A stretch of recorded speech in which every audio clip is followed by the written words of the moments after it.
ممبر رسول صلی اللہ علیہ وسلم بننے سے پہلے حضور صلی اللہ علیہ وسلم خشک کھجور کے تنے سے ٹیک لگا کر خطبہ ارشاد فرمایا کرتے تھے۔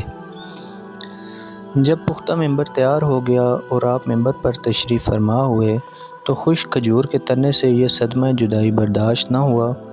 اس نے اس طرح رونا شروع کیا جس طرح چھوٹا بچہ ماں کی جدائی سے روتے ہوئے سسکیاں لیتا ہے۔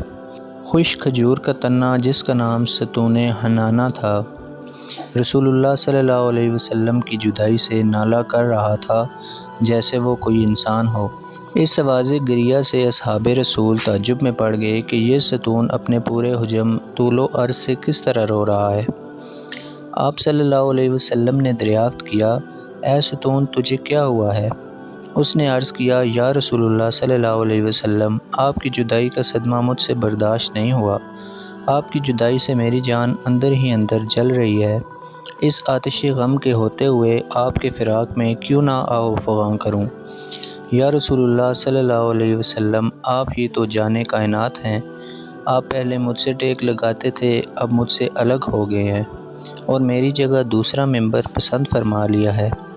حضور انور صلی اللہ علیہ وسلم نے ارشاد فرمایا، اے مبارک ستون، اگر تو چاہتا ہے تو تیرے لیے دعا کروں کہ تو سرسبز اور ثمر آور درخت ہو جائے اور تیرے پھلوں سے ہر شرقی و غربی مستفید ہو، یا کہ خدا تجھے ہمیشہ کے لیے سرسبز بنا دے۔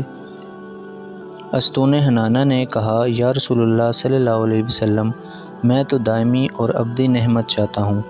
پھر اس ستون حنانہ کو زمین میں دفن کر دیا گیا اور وہ درخت روز محشر انسانوں کے ساتھ اٹھایا جائے گا۔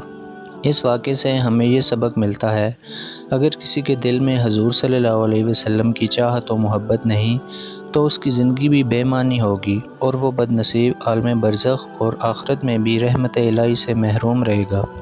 اگر آپ کو ہماری یہ ویڈیو پسند آئی ہو تو اسے لائک کریں اور چینل کو ضرور سبسکرائب کریں تاکہ ہماری آنے والی ویڈیوز آپ تک بآسانی پہنچ سکیں۔ ملتے ہیں اگلی کسی ویڈیو کے ساتھ، تب تک کے لیے اللہ حافظ۔